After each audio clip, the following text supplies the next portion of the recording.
I know a few other folks are still joining, but let's go ahead and get started.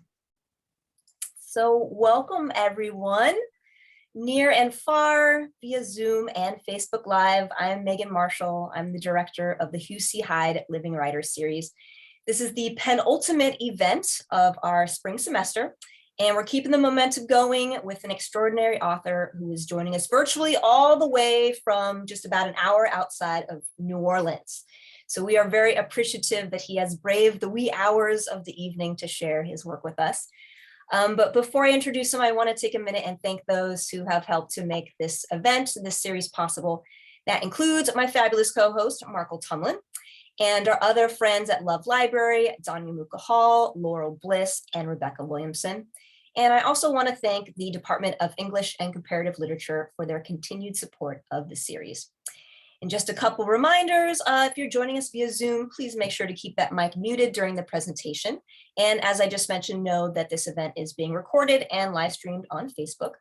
If you'd like to view the recording after the event has concluded, in addition to tons of exciting content, then please check out the Hugh C. Hyde Living Writers Series on YouTube. And, if you're feeling so inclined, subscribe to our amazing channel. Once the reading portion has concluded, you're going to have a chance to ask some questions, and you can either use the little hand raise function or throw a question into the chat. We'll get through as many as possible with the time we have allotted. So without further ado, it is my pleasure to welcome our featured author for the evening. Maurice Carlos Ruffin is the author of The Ones Who Don't Say They Love You, which was a New York Times editor's choice, a finalist for the Ernest J. Gaines Award for Literary Excellence, and longlisted for the Story Prize. His first book, We Cast a Shadow, was a finalist for the PEN Faulkner Award, the Dayton Literary Peace Prize, and the PEN America Open Book Prize, and was also a New York Times editor's choice. Ruffin is the winner of several esteemed literary prizes, including the Iowa Review Award in Fiction and the William Faulkner Wisdom Creative Writing Competition Award for Novel in Progress. His work has appeared in the New York Times, the LA Times, the Oxford American, Kenyon Review, and 400 Souls, A Community History of African America. A New Orleans native, Ruffin is a professor of creative writing to some very lucky students at Louisiana State University, and the 2020-2021 John and Renee Grisham Writer-in-Residence at the University of Mississippi. He is also this year's Grand Marshal of the Mardi Gras Crew of House Floats. I was first introduced to Ruffin's work when I happened upon the title story from his collection, The Ones Who Don't Say They Love You, in the Iowa Review. I was struck instantly by the unique style and voice, and like a truly impactful work of art, I couldn't stop thinking about it. And as I dove deeper into the collection, I remained in awe of Ruffin's ability to craft dynamic characters that radiate light into dark places, and of the way in which his carefully wrought narratives made me feel so immersed and connected to a city I'd never visited.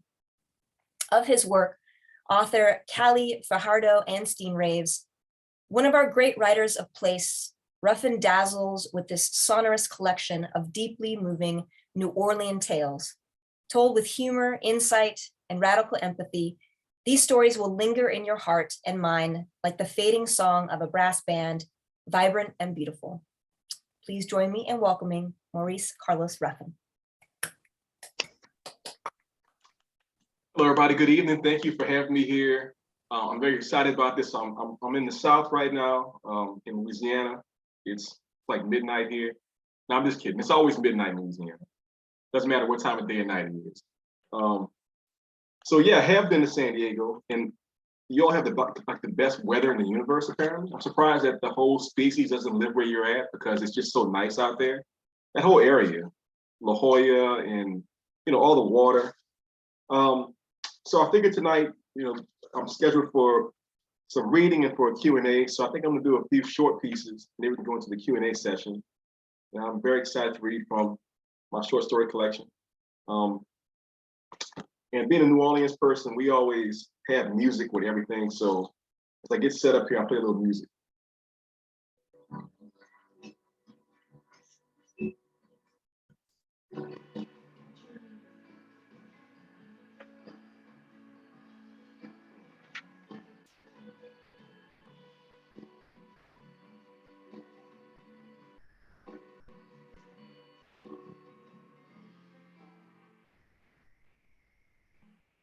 So this story is called Bixby, and the collection, when I was deciding which stories of mine to put into it, I had a few parameters.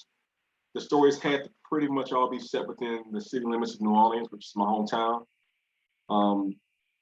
And pretty much all of the characters are African-American characters. So, the stories are not always acutely about race, but sometimes they are. So Bixby, which is on page 31, was inspired by a sketch from 18 years ago. So I'm gonna go ahead and read this for you. And like sometimes they're reading, some people read, like they kind of disconnected, like they don't look at the audience and they're not really into it, but I try to write my pieces so I have to like perform them. So if I seem like I'm like on stage somewhere, that's just how the story is meant to be read out loud. Bixby. That's the way it was when I was younger. I never had a hard time getting a date. Now, I'm not bragging, I'm not, I promise. And probably because I grew up with 3 sisters, But the chicks, they always liked me. Black chicks too, man. Oh, if I went out, they give me that eye. And, women, they don't look a guy in the face if they don't know him, Yeah, I dated some. That's back when I was in college. I haven't thought about her in some time. Aisha. Yeah, she got closer to me than most. My junior year, I was staying in her apartment more than in my own dorm. But we got along pretty well, did everything together for a while. Picnics in City Park, day trips to the beach in Biloxi. And people would stare, At first, I thought it's because she was so good looking. She had this shape, man, and not just the hips and stuff. Her face was heart shaped, dude. And those eyes. We fizzled out. And that's right, yeah, that's when I met Samantha. Those redheads, bro, damn it. Why you always gotta drag that ghost out of the closet? Every time we go out and do something. You wanna know what happened to us, Kyle? I'll tell you what happened to us. And then don't ever bring her up again. This is shit whiskey you've been giving me. It's giving me a headache, man. Get something better for us. Don't be so darn cheap all the time. Samantha, she was perfect. And we fell in love quick. It wasn't just the usual things like looks and compatibility. She was ambitious. She wanted to make an empire. And she wanted me to be a part of that with her. Her father was older. He had this company that put video poker machines in all the bars. And I know it doesn't sound like much, but do you know how many bars there are in New Orleans? Her family was loaded. And she wanted to take over one day and keep expanding. One day I came home to our condo downtown. And she was my fiance by then, We were considering a June wedding, and we were talking about buying a house in Old Metairie, starting a family. Her parents, they covered the cost of the whole thing. They have to. My family had nothing to contribute, and I had less than nothing myself. That day, the condo was so quiet. I thought Samantha was out for a jog, or maybe down at that coffee shop she liked. But she was sitting on the bed holding some paper in her hand. Her face was all blotchy. She looked terrible. And she asked how I could lie to her the way I did. And then she threw the papers at me because they fell on the floor. Now, I'm thinking she's accused me of running around with her or something, like she hired a PI. But I wasn't like that anymore. I picked the papers up, and it was one of those breakdowns from a company that checks your DNA. It wasn't her idea, she said. Her mother must have swabbed the cup I drank out of or something. And I was furious. I mean, who does that, bro? I could have punched a hole in the wall. And that paper had all these highlighted percentages. And I had plenty of points in the European side, things like Irish and Italian, but I also had 24% sub-Saharan Africa. This was news to me. And that's what I told Samantha. Now, she said she wasn't a bigot, you understand, but she had to think of her parents. And what would she tell her friends? Her nana. I moved out about a week later. Yeah, this better, Kyle. This real whiskey. No. I don't think that sheep was right. I think all that computerized mumbo jumbo is bullshit. I know my family tree, okay? My grandparents were still alive when I was a little boy, and they had roots in Sicily. I know my heritage. Give me another shot of this whiskey. Don't be cheap. Make it a double. The funny thing is, years later, I ran into Aisha at that festival. They threw out in Ponchatoula. Yeah, the one with all the strawberries. And we kind of picked back up where we left off at. And eventually one night I told her about those papers and she was all like, oh, I sure reckon you're gonna pink in your skin. That's why you're so fine. Now, she didn't talk like that. She was snooty, had gone and got herself an English PhD, taught out of college, spoke better than I do. And a couple of times I told her that sheet was wrong, you know? She just nodded at me. We didn't end up lasting that long the second time around. I couldn't have her loving me for something I'm not. And that's Bixby.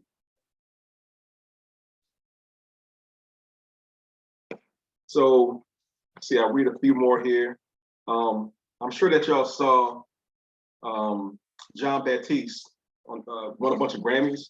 You know, I don't watch the Grammy show. A lot of people don't watch the Grammy show. I don't know why. I mean, I just think that like a lot of the music is like not most people's favorite music, but I do love seeing Louisiana, you know, New Orleans Metro guy making good. So I was impressed to see him get his 5 Grammys and do his performance and everything. And his album's pretty cool too. John Baptiste.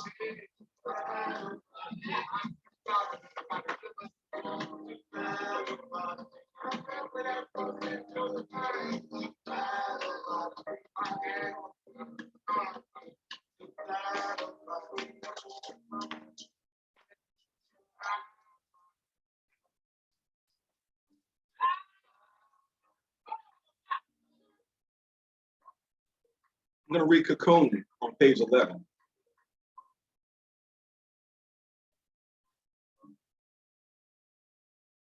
Cocoon. My father named his company Stevens and Son, even before I came in the world. I found insects disgusting. But that was just, it was just me and him, so I did my best to keep my objections hidden. And I certainly never told him about my theories. I was a pretty good bug man in my teens, and I could tell what the infestation was by the faintest clues. Teeny tiny scratch marks on a pantry shelf for the sound of a mouse, for example. And whenever we came across something we'd never seen before, like the bellows-shaped mud nest in Miss Bertha Lowe's attic, I was the first to guess, and nearly always right. There were mud wasps. The males sipped nectar on swamp azaleas, while the females built houses with their mouths. Still, I grew tired of spending my weekends hunting vermin. My father was in his 60s and needed someone who could really put his back into the work. That's why he hired Tyrone Myers. Tyrone was into it. I had the impression that he had lived a hard life somewhere else. Yet whenever I asked him about his past, he just placed a hand on my shoulder, a situation I very much enjoyed, and chuckled. You can't stay wrapped in what you come from, he'd say. I was in my bedroom one night, alone, I thought, when I sensed Tyrone near the door. And I don't know if he saw me in front of my mirror in a calico dress I'd bought at a thrift store on Carrollton Avenue. Quickly, I switched off the lamp, slipped on jeans in the dark, and left the house to meet my friends. The next morning, I quit. My father showed no emotion. But he took sick a year later and sold the company to Tyrone. Years later, I moved to New York to pursue a career in fashion design. And after that, I went back home for a visit. Tyrone never changed the name of the company. And to my surprise, he didn't seem shocked to see me with hair extensions and wearing a crinkled suede waistcoat, my creation. He invited me into the house he was servicing to show me something he had found. He stooped and gave me a ghostly thing, lighter than a feather, and so thin the lines on the palm of my hand were clearly visible through it. Do you know what that is? He asked. It's where moths come from, I said. Thank you. Okay, now for our next one. It's funny, I get to the end of that piece, which I don't read out loud that often.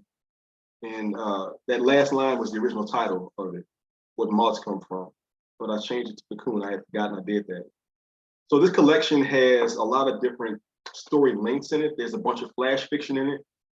There are conventional side stories, and there's even a novelette that's about 39 conventional pages long. But whenever I would go out and read a few years ago, I would often get erroneously called a poet. And I kind of took offense to it, not for myself, but for actual poets, because I have so much respect for poets. And I would just say, look, I'm not a poet. You know, I write everything else, fiction and nonfiction. I write, novels and short stories. Don't call me a poet. And I finally got tired of correcting people about that. So I just decided to write some poetry. And my editor was nice enough to allow me to have a poem inside of this book, which is supposed to be a short story collection. So I'll go to page 97 and I'll read the one official poem in this book that's called Spinning.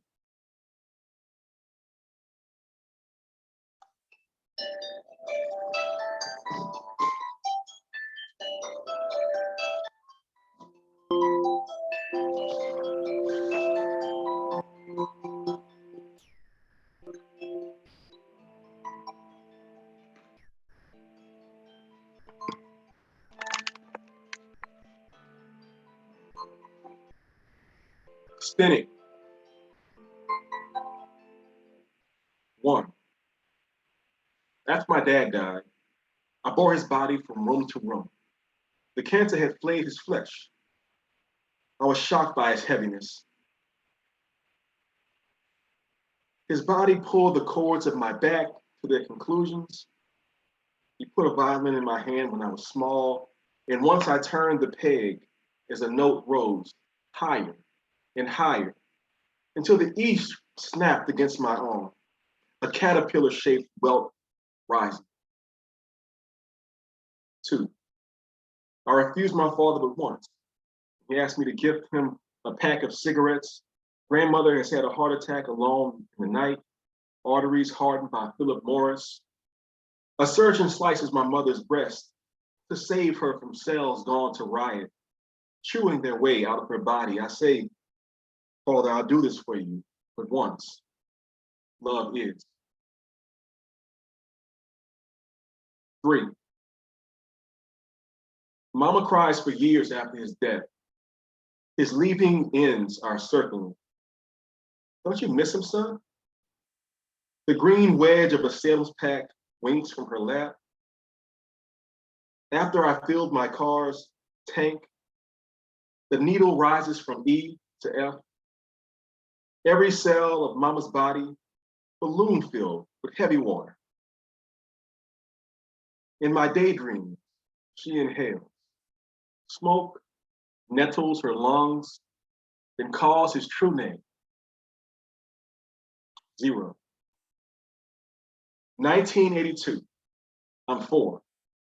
Dad takes the wheel of a pickup truck he borrowed from work without permission, reaches over to clip me into the passenger seat, throws the transmission into drive, lights off down the ice-black rock road of Veterans Highway, watches my laughter at the witch's cackle of wind flowing through the cabin, misses his turn at Lafreniere Park.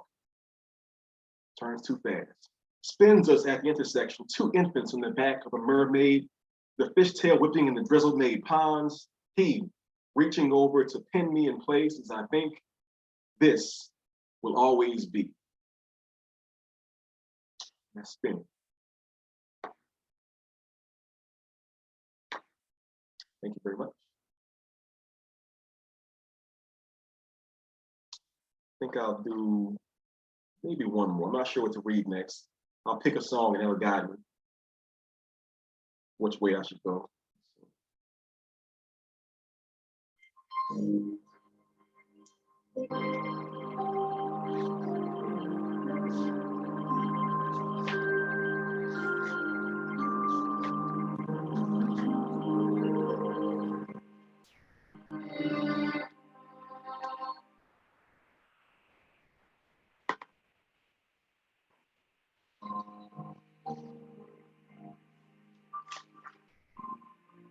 read Mercury Forges on page 23. And maybe I'll do one more after that because it's a pretty short one, actually. And thank you, Delilah. I just love music. It just makes life better all around.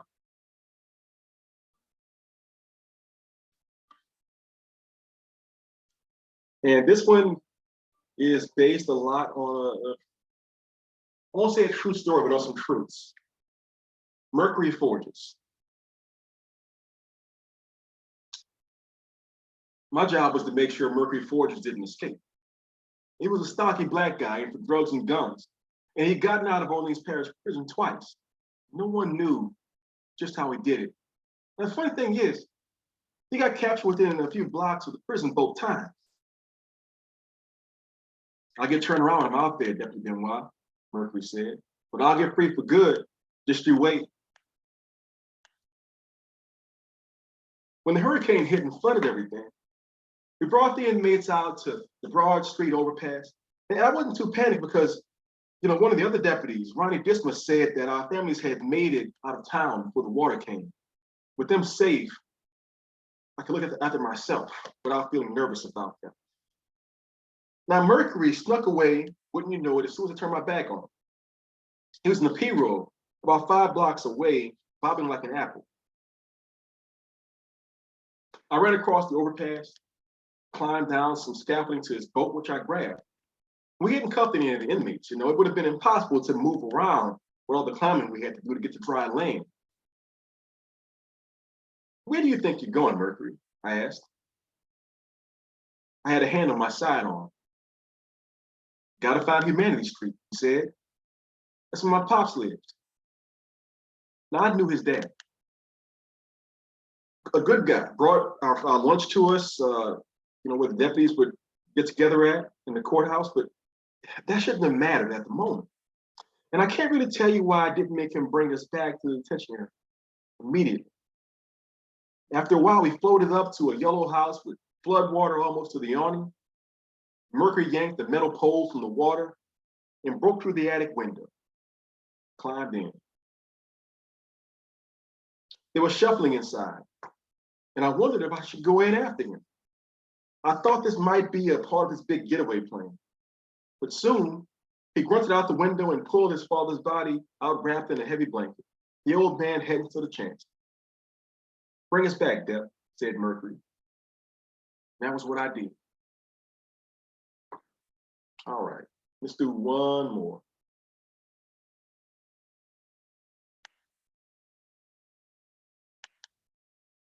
Thank you very much.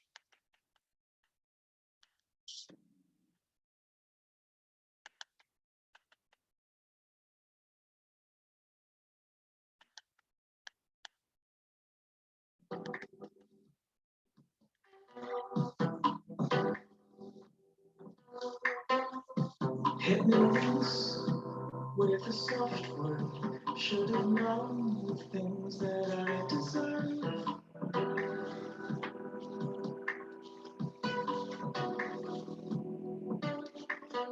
Isn't it such a shame? Okay. I flipped through files of you. We'll go to election on page 111. It's actually the shortest of all the short pieces in here, I think. Isn't it such a waste? Isn't it such a ordinary case of things we know? That's the way we go. I don't trust you anymore. It's like I'm your DJ. All right.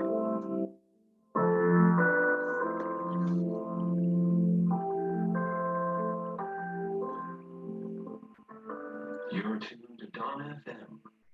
Election. I've read the script verbatim, always starting with the line, "My name is Simone Winters, and I'm calling because Roland Cheroux cares about our town and you." I'd make 20 calls an hour, 30 if I had a lot of hangups. Roland wore crisp banker's suits with wingtips, and one morning he'd come to the office. with a vase of flowers. Flowers not specifically for me, and yet he placed right in front of me, as if the others wouldn't notice. He made me one of his special assistants, and I'd go with him to the debates and fundraisers. So much fun. And afterwards, I'd stand next to him trying to make eye contact. My arms stiff against my sides, his tangy cologne in my nose. Each morning, I awaited his call. He rented an apartment on the outskirts. And that's where he called for me to meet him at. The last time I went to that apartment was the day after Roland won the election. He lay in bed. He was so happy. And so was I, of course. I knew better, but a part of me believed he would leave his wife and kids due to his newfound strength from the win. He wouldn't care about media questions. I was 21 years old, and raindrops tapped against the window as if they were trying to get my attention. The night before, during his victory speech, Roland's supporters hung on to his words for dear life. And he spoke about how together they would solve all the problems once and for all. And I asked him if he believed everything he said. No, he said. But it makes folks feel better when I say those things. Part of the job description is to make people feel better and to believe. Should I believe you love me? I asked. Immediately, I regretted myself. Roland was quiet for a few seconds, staring at the shadows on the ceiling. He turned my way. And I knew he was about to say something, so I put a finger over his lips. That's it. That's election. Thank you very much. Thank you so much. And I think we can unmute ourselves and maybe allow Maurice to hear some real applause, which we lack on Zoom. I appreciate y'all. That was wonderful. Great choice. And I want to echo what others were saying in the chat about the selection of music in between. I feel like music is sort of the kindred spirit of prose. So what a natural sort of matchup there. Yeah, I agree. I totally agree. Thank you. All right, so we're going to jump now into the Q&A. And again, if you have a question for Maurice, if you want to use the little hand raise function or put it into the chat, we will get to as many as we can. And I thought maybe we could start out, Maurice, with you talking a little bit, if you wouldn't mind, about sort of your journey to writing. I know that you've been writing for most of your life, but I think your choice to pursue writing maybe more wholeheartedly is unique. So if you wouldn't mind kind of sharing a little bit about that. Oh, sure. That's a wonderful question, Megan. I appreciate it. Let me think about how to answer that one, because people sometimes like say things without thinking about it. So I like to think a little bit before I answer.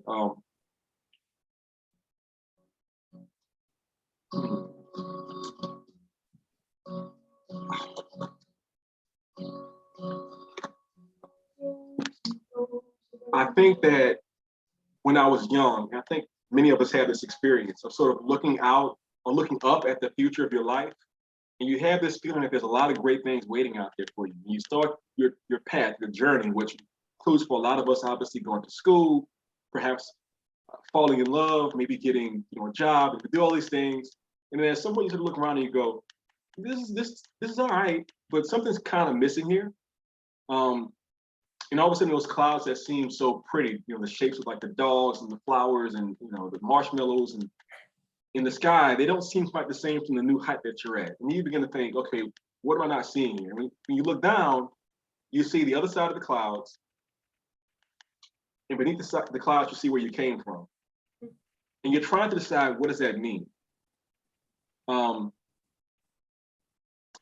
think that I had to become a lawyer because that allowed me to have this sort of life experiences that helped me to understand people and civilization better. So if I had not done that, I wouldn't have had a view on what it means to be an artist, what it means to be a writer. So that when I decided to actually write and do my own thing, I had material and I had a point of view that I wasn't afraid to share with people. So living in a society in which, our mode is capitalism, you're going to go out and be a productive citizen and make money and feed it back into the pot and that sort of thing. That's the sort of standard, which means that it's kind of unusual for somebody to say they want to be a quote unquote artist, whatever that means. Writing, painting, sculpting, dancing, music, so forth and so on. And so I think for a lot of people who are artistic, who want to create things, the path is just not that clear. Some of us are lucky, and if we sort of decide from an early age, you can do the thing you're going to do, and that's your only thing, or you go to school and do that thing. But many of us just kind of have this skill that's like not quite a hobby, not quite, you're not quite serious about it. And a lot of us who could do it just don't do it. And I kept thinking about this for years and years and years until finally I said to myself, just give it a shot and see what happens. And if you have any success at all, then maybe you know what you're doing. If you have no success, then obviously you should not continue along that path. And I set a lot of small goals for myself, like little things such as just finish a decent story and be proud of it. Or let's try and publish that story. Or try to write something longer, write a book, and try and publish that book. And just keep trying things and seeing how the universe responds to it. And wouldn't you know it, when you're good at something and you like to do it and people like you doing it, that makes you want to do it more. It's like a Venn diagram, those 3 little circles in the middle. That's like the perfect spot to be in your life. So I just found that the more I wrote, the better my life became. And, there's ups and downs like anything else, but the ups are a lot higher. And I like this world that I've been inhabiting for the past few years so much more than the previous world. And so I encourage anybody who wants to write or do anything that's your dream to pursue that. At least give it a shot and see where it takes you. Thank you. Thanks for starting us off with that. And because I think it's so important to remember that not everyone has the straight linear path, and not everyone has to take that particular path to become a published author, or just to pursue something that they're passionate about. Mm-hmm. So I admire that willingness to kind of redirect and try something new, which is not always such a rewarding place to be. It's hard to be an artist. It's true. All right, how about, let's see, where are my questions at? I thought I had missed something in the chat. I'm going to open it up now, my students. What do we want to ask of Maurice? We love questions. Yes.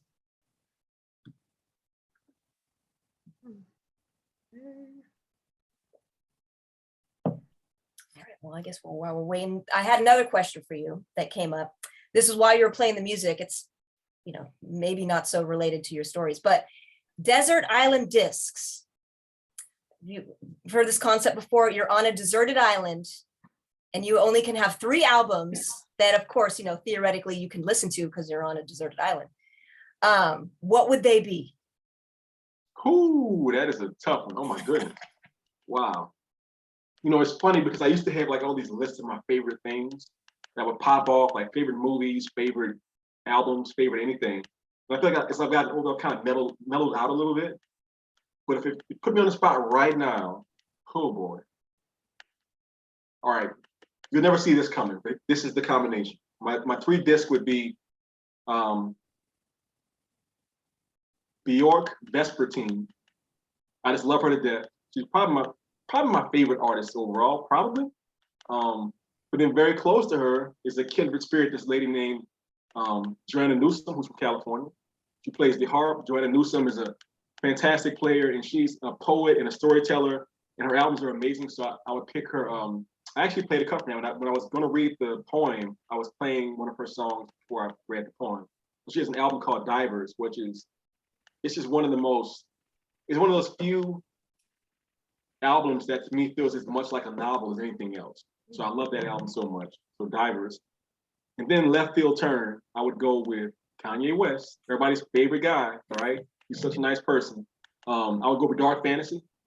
I confess it's weird because I wasn't the biggest fan of his, because we're the same age. So like 20 years ago when he was just coming out and like making this big splash, I was like, yeah, it's pretty good. It wasn't my favorite. And then a friend of mine in grad school gave me Dark Fantasy and said, oh, you're gonna eat this up. And I ate it up. And then I kind of like stopped listening to his new albums. I didn't even try to get his new albums. And about 2 years ago, I did like a personal retrospective going back to his entire discography. And like, yeah, Dark Fantasy is one of the great albums of all time. It is novelistic. It tells a story of an arrogant dude in this big adventure, and so getting his comeuppance over and over again. And he said personally that for him that was it was sort of an apology for his Taylor Swift incident. But that album to me it's a lot of great storytelling on it, and musically and sonically it's got so much variety on it. It's hard to get bored. So yeah, those 3 albums. All right, I appreciate that variety, and thank you for indulging me in that. I'm gonna actually, I wrote down the second, Divers. I want to check that out. And I saw Bjork recently in February in San Francisco, and it was everything you could imagine it to have been.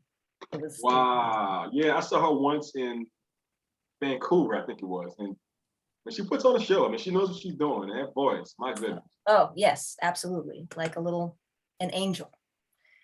Okay, I saw Gio has a hand up. Would you like to ask your question? I can read it from the chat, but we'd love to hear your voice too, if you're willing.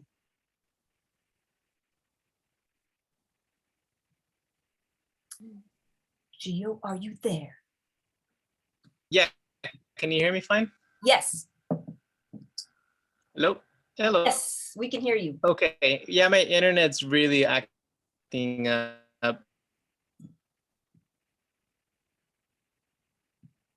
Uh-oh.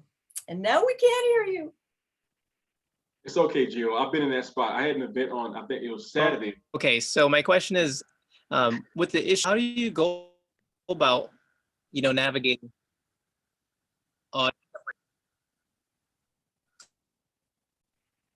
I get the gist of it. Yeah, well, I'll read it from the chat just so others who are listening and who can't see it. Gio wanted to know, how do you go about including personal and private information in your works? I find myself struggling with this. Curious to hear about how you tackle this issue. Great question. Yeah, appreciate it, Gio. And I was saying I had an event on Saturday where I was one of the featured presenters, and my Zoom or whatever it wasn't Zoom, it was a different platform. This was not working at all. So I had like 5 minutes of time before it just cut out. But no, that's a fantastic question. And, I think everybody has to make their own decisions. There is no one size fits all answer. But in full disclosure, I see myself as kind of a fiction extremist, which is to say, I look at how the old schoolers did it, like mid 20th century writers like Hemingway or the lady who wrote Valley of the Dolls. I just think, like a roman à clef, where it's basically an almost entirely true story with a few names and incidents changed, or like a few sort of poetic flourishes. I'm totally for that. A lot of my work has a lot of autobiographical aspects to it. I understand that there's a debate going on now, and it's important to have these debates about, what right do you have to use of like your own life, other people's lives, and that sort of thing. But I would just say, as somebody who is a lawyer and has dealt with like legal issues involving like libel and slander and trademarks and copyrights and those kind of things, in the nonfiction world, be very careful. And there's lots of things you have to consider when you're doing that. But in the fiction world, just go crazy with it. A lot of the stories in the collection, I mean, even the ones that I just read, just off the top of my head. So, like Mercury Forges, that's the name of a real person. Mercury Forges is a guy I met like 15 years ago. The name to me was just fascinating, and it just sparked the story idea. This is not his life. He's not the guy in the story. I'm not in the story either. But that name was just like, it was like a sparkly fairy dust. It just made my brain go crazy. What a fantastic name. There's a story in here called Yale University, which has no facts from my own life, but it's very much like me and my partner, and kind of how our personalities are and how we sort of behave in the world.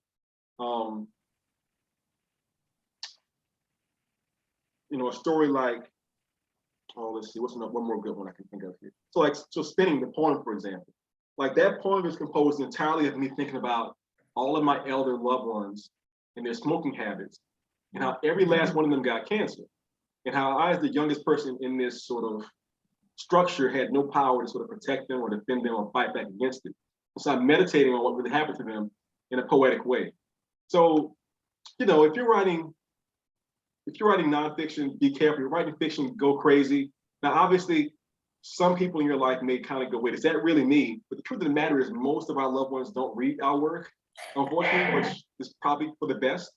And look, worst come to worst, you can even show it to them. I've written stories, like I wrote an essay about my mother that could be seen as kind of like, should you say that out loud about your own mother? Then I wrote a short story based on the exact same essay, and I showed her both of them. And to my surprise, like I was like, my heart was going like that, like a cartoon character. And she read it, and she was just like, the car you mentioned that we had was silver, not blue. That's all she said, basically. So don't foreclose yourself the possibility of creating something because you're worried about how people will receive these things in the world. Thank you, Jill. Yeah, thank you. I really like that because I think what I wanted to also kind of get some reassurance is that at a certain point, much like music, not everyone's going to hear all the small little bits. And I feel like just like insecurities, they can be overwhelming. So that's why I was curious about that question, because much like an insecurity, I'd rather almost avoid it rather than handle it and, challenge myself. But I really appreciate your insight because it does give me a little bit more of like, what's a view look like from the end of the tunnel versus, from my perspective. Yeah, and look, just my follow-up to that, Gio, is you have to give yourself a mission. So my mission is to write New Orleans stories. And if I imagine writing New Orleans stories without the people that I know and love the most, it would be like this landscape painting with a big cutout where my family belongs in, my loved ones belong in. It wouldn't be realistic. It's not just me. I mean, I have, all-time great writer, Toni Morrison, right? Mama Toni. Her mission was to write about like her ancestors in Ohio and their stories. If she decides to like not have them like cussing and cheating and stealing and shooting, there's no stories. There's no stories there. We don't know her name today because she decides to write about Dave, on the other end of town who she met one time. It's nothing there. So the bravery is a part of the work. And frankly, a lot of writers can't get past that. But if you can, you'll find rewards for doing what you do. Yeah, thank you. Well, Sound advice. And, from an attorney or a former attorney, everybody, if it's fiction, no one's going to sue you or they won't have a case. True. All right. I think Dulce had a couple questions in the chat. She wanted to know what was the most joyful part of the process of writing this collection? And then what was the most difficult part? Sure. So to the first question, the most joyful part was what I just mentioned. It was figuring the mission out. I began writing some of these stories, well over 10 years ago now. And there was a time when I didn't know who I was as a writer. And so I'm just trying everything. And that's part of the goal. The part of the journey is to experiment and try things out. And I just kept thinking like, what's important to me as a writer? And I realized, I'm not going to spend my life writing stories about people that are just like me, lawyers working downtown wearing three-piece suits and wearing wingtip shoes and driving BMWs. I'm sure there's another version of reality where I'm that guy, but I'm not that guy. And for me, it was more like, I want to write out people on the margins, people who are not seen. Even in like New Orleans movies, you don't see them necessarily. Or if they are, they're like a side character playing a trumpet in the background. So I wanted to have like a lot of children, a lot of women, a lot of queer folk, a lot of poor folk, illiterate people who just I see in my life constantly. And they're wonderful, intelligent, humane, empathetic people. And so when I figured that out, it was like, I was unleashed. I could just write into that space infinitely from that point on. And every project I've done since probably about 10 years ago has been along that same vein. And the hardest part is self-doubt, to be perfectly honest. I think that every writer has a lot of self-doubt. Like if you decide like right now, I'm gonna be a rapper, you like put on the appropriate rapper clothes. If you're a guy, you got the gold chain, you're a girl, you get like the fingernails and the hair and you running out. People kind of look at you and go, that's a rapper. And they'll sort of accept it. You go on stage, maybe you ain't the best, but that's a rapper. You say you're a writer, people always go, well, what have you written? As if you're, Stephen King or Michael Crichton or Delia Owens. And it's kind of an unfair question because most people don't know most writers' work. And so a lot of it is self-generated confidence. And that's why I said to Gio, and I'll say it to you also, don't you? Find a mission, figure out why you want to write, take your time figuring it out, because once you figure that thing out, you're unstoppable. People cannot turn you from your goal once you figure out why you're doing the things you're doing. And I see your other question in the chat about dropping the playlist for this book. Any favorite storytelling songs?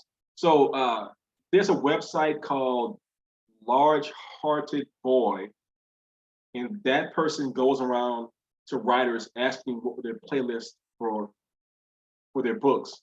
So my first book's playlist is on there. my second book's playlist, I think it's available on the PEN American site. I'm not exactly sure what the web page is, but they asked me the same question like a year or so ago, maybe 2 years ago now. And it's on the site. Yeah, exactly. Large Hearted, that's exactly it. Large Hearted Boy, Anna. But the second one, PEN America, like Google like Maurice Ruffin songs, and I'm sure it'll pop up. Quite a few songs in there. I don't think if I can recall any right now. Like, well, I mean, like, here's an example. So like some of the stories in the collection, the song is in the title. I mean, Yellow University is a Kanye West song. I started writing that as a homage to him, and it kept changing and changing and changing.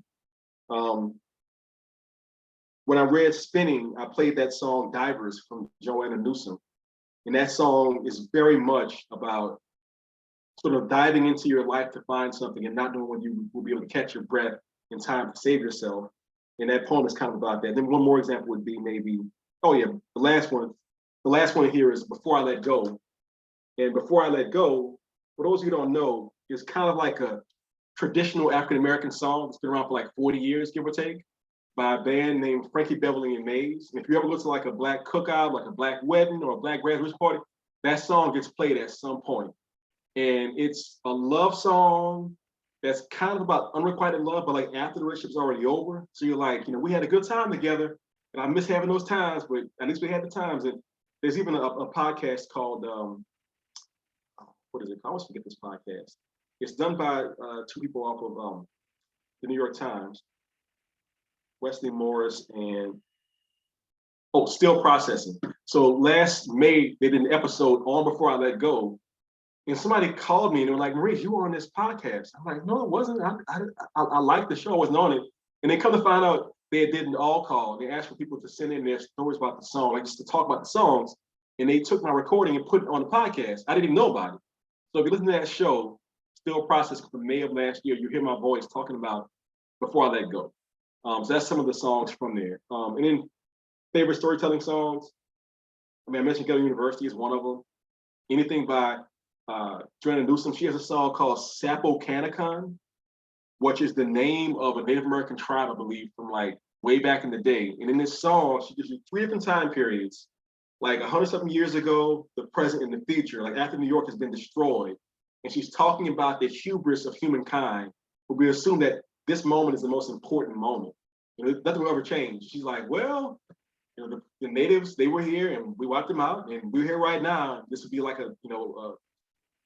like the statue with the 2 legs in the desert in that poem, and it's like there's no upper body, it's the statue just standing with the legs. Like that's what civilization is like over and over and over again.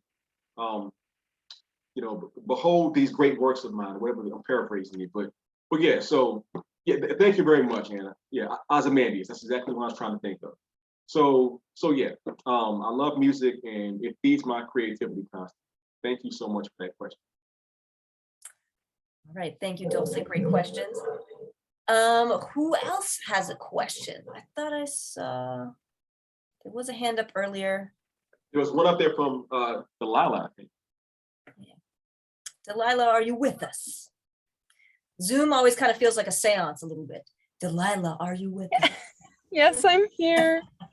You really touched upon my question, but I can reiterate it or just read off what I had wrote. I just asked what the biggest catalyst was that led you to write this story. If it was like a specific big moment or if it was just like a buildup of multiple moments, which again you kind of did touch upon, but I just wanted to really know, because I feel like it's always a buildup, but then one thing that majorly impacts you happens and then you're like, okay, I got to do it now. So I wasn't sure if that's how you felt or if that was your process. Which one are we talking about? For the ones who don't say they love you. Oh yeah, okay, yeah, thank you. Well, thank you so much for that, Delilah. Yeah, nobody's ever asked that question before. I think that with that story in particular, so that is a story about a young man who lives on the streets of New Orleans, who is also a sex worker because he's raising money to support himself and the other foster kids he lives with, because the mother, who gets the foster payments from the state, uses her money to gamble and doesn't feed the kids well or just take care of them very well. And so when I was a young lawyer, I did a lot of cases for the state. They were called child in need of care cases. So if you had, kids who were any kind of issue, but often like foster parents or parents who were losing custody of their children, there was no lawyers to represent the child's side of the case. So I take those cases on.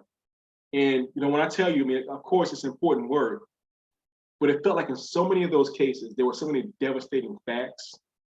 And in one of the cases, I'll never forget it. Like there was this one kid who was being sexually abused, and it was just a sad, sad story. And then come to find out that that kid who was only like 13 years old himself had started doing the same thing to his own siblings. And I was just like so devastated. So those kind of things really just like they crawled inside and never ever left. And a lot of the stories that I've written that are featuring child protagonists are very much coming from that vibe of, what happens in a society that like says it's the greatest place in the world, and yet lets so many people fall through the cracks, and then are surprised when they have problems as adults, where they can't adjust and fit into society. So definitely a lot. That story in particular, and a few of those stories, are very much about me trying to process those situations. And I see Anna asked a question down here, and thank you for that question, Delilah. If I consider going back to being a lawyer, I would only go back in a ceremonial sense, like if United Nations like, hey, come be a lawyer on behalf of whatever for like a year and hang out with us. I'd do something like that. But I would never go back to being like a corporate lawyer sitting in some downtown skyscraper handling cases for an insurance company or a hospital. I mean, it was fine work that paid well, and I don't regret the experiences even for a second. But I do believe that when it all comes down to it, when we talk about dreams, that's too dreamy. But another way of saying it is that we all have a sort of best purpose in life. In the same way, like certain buildings have the best purpose, and you wouldn't put a snowball stand in a stadium. You wouldn't put a roller derby in a museum. Once you figure out what your best use is, you should stay with that as much as possible. I know that I'm built to be a writer, and I love it, and so I'm going to continue doing this because I love it so much.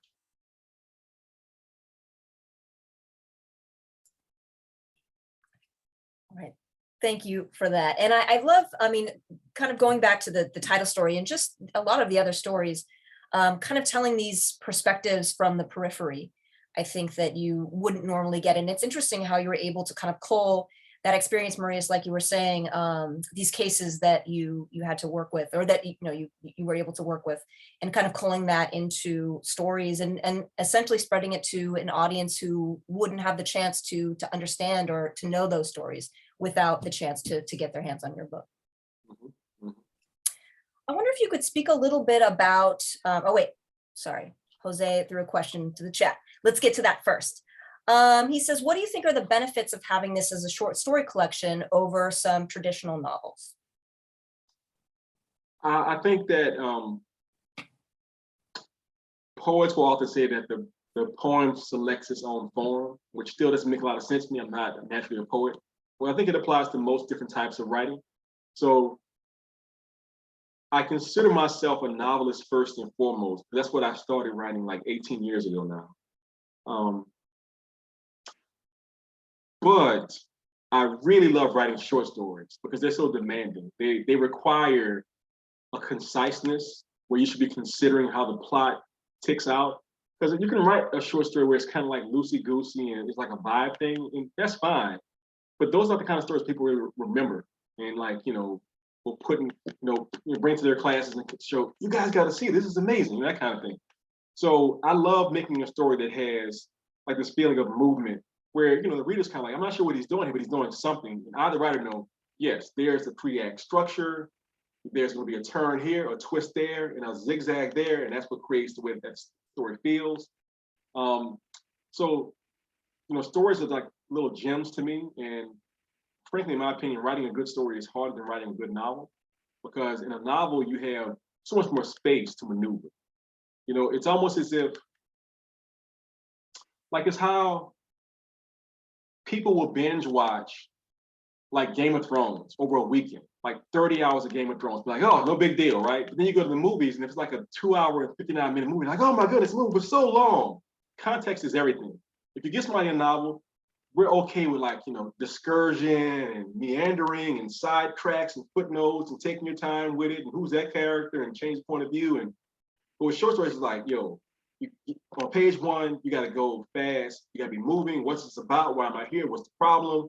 And within like 5, 6, 7 pages, they should be able to see where it's kind of going without knowing how it's going to end. And then it ends, and they're like, oh, that's very satisfying. But if you sort of like linger around for 50 or 60 pages, people will go nuts. So so it's just doing what you enjoy doing. I enjoy novels. I enjoy short stories. It's doing what feels correct in the moment. Writing the short stories gave me the ability to focus on 19 different characters in this collection. They're all unique and different people. And also just paying homage to what I love the most. My novel is built upon the work of writers like, I mentioned Toni Morrison, but also people like Nabokov, with Lolita, for example, and Pale Fire, which I love also, and his autobiography is also in the DNA of the book. Books like Confederacy of Dunces by John Kennedy Toole, Moby Dick, surprisingly enough, Junot Diaz, his Oscar Wilde book, The Sacred Book of the Werewolf, which is this weird Russian novel from like 10 years ago. So like me wanting to make my own version of those books made my book. And then with the short stories, all of those sort of like 20th century masters from like Jamaica Kincaid or James Baldwin to like John Updike, John Cheever, all the Johns, plus Sal Bellow and so forth and so on. So yeah. Well, Maurice, when I was reminding my students, not in this course, but in another related course, about your event tonight, I described you as a fiction writer with poetic leanings. So, I think you could just embrace that possible title and maybe even think about writing some more poetry, maybe something else. Oh, I am. And Jose, thanks for the question. I appreciate it. Well, I guess the question I was going to ask was kind of related to the choice to maybe intersperse the sort of shorter works with some of the longer works. And you have the span here. You have, like you said, the flash, the microfiction, you have the novelette. Is there, do you maybe tend toward those pieces of flash because you feel they're a challenge? Or, what is the idea kind of when you're putting together this idea in terms of like the length and then how you chose to sequence them in the collection itself?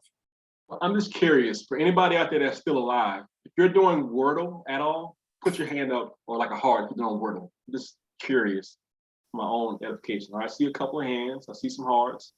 All right, few people, yep. For me, doing flash stories is like doing Wordle or Sudoku or whatever fad based on whatever year you're in. It's just a fun little thing for me to do, and it is a challenge.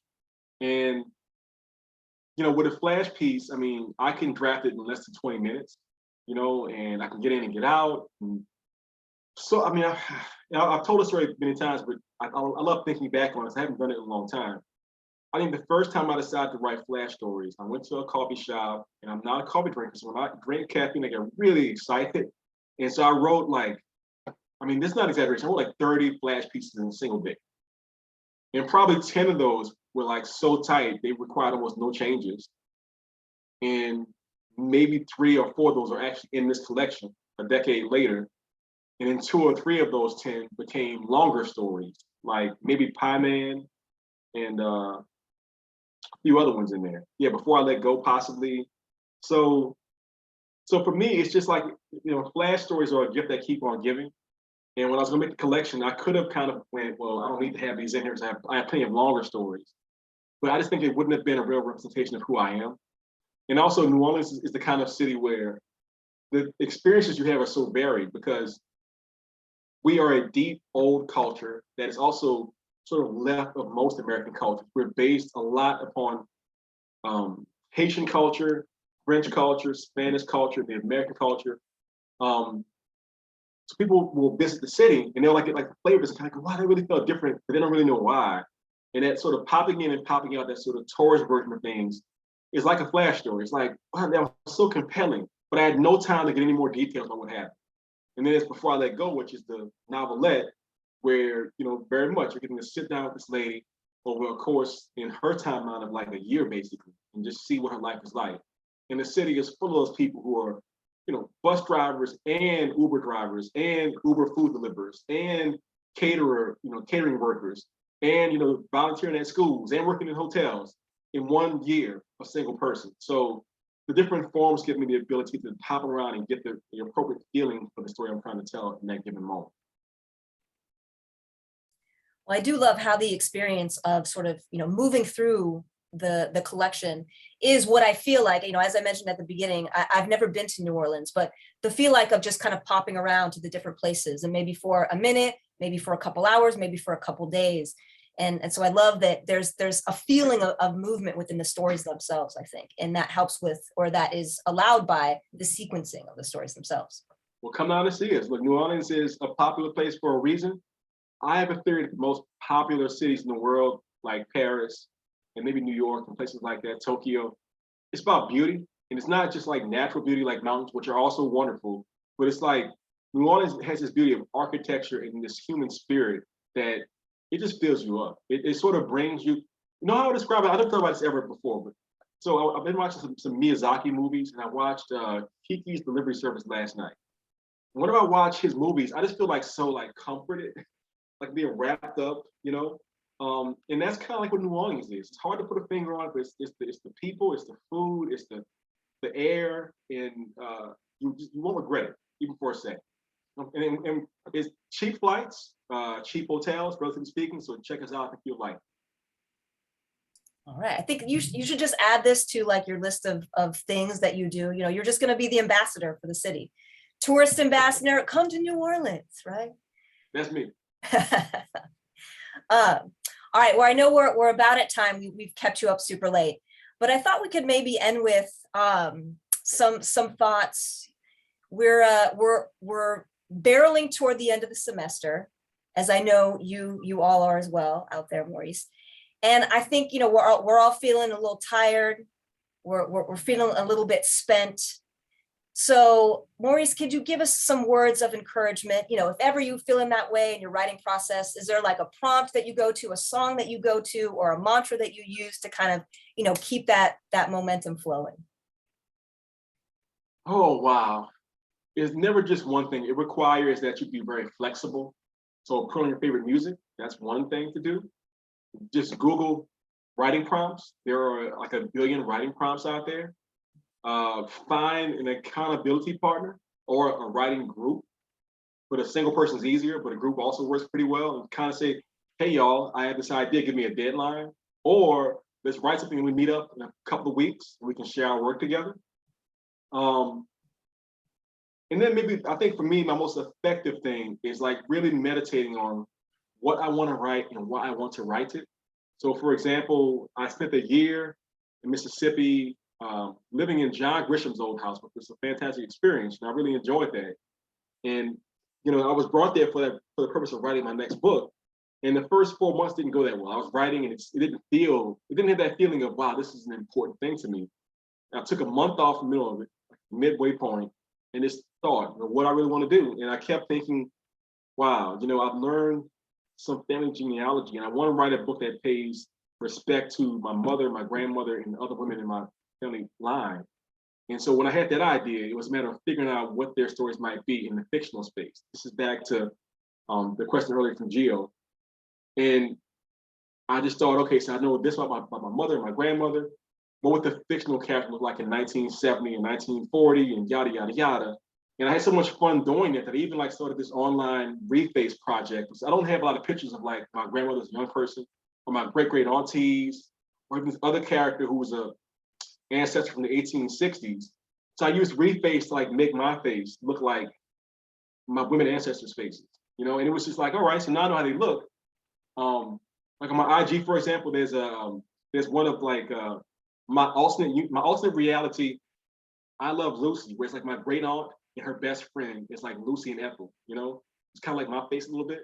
So those things spurred so many ideas for storytelling. So my point is, if you're here, you're a writer, and that means you're a creative person. So use that same creativity to keep the work flowing. Don't allow your daily mundane life to get in your way.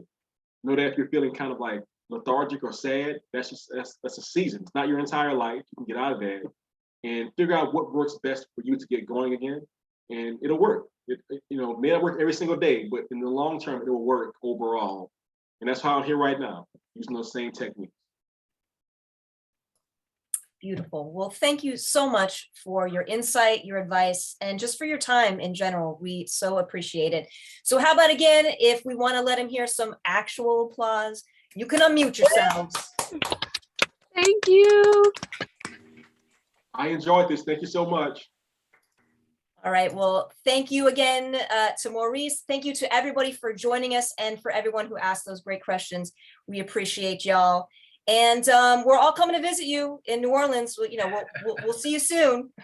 I'll leave the light on for you. Perfect. Thank you so much again. We really, really appreciate your time and your work.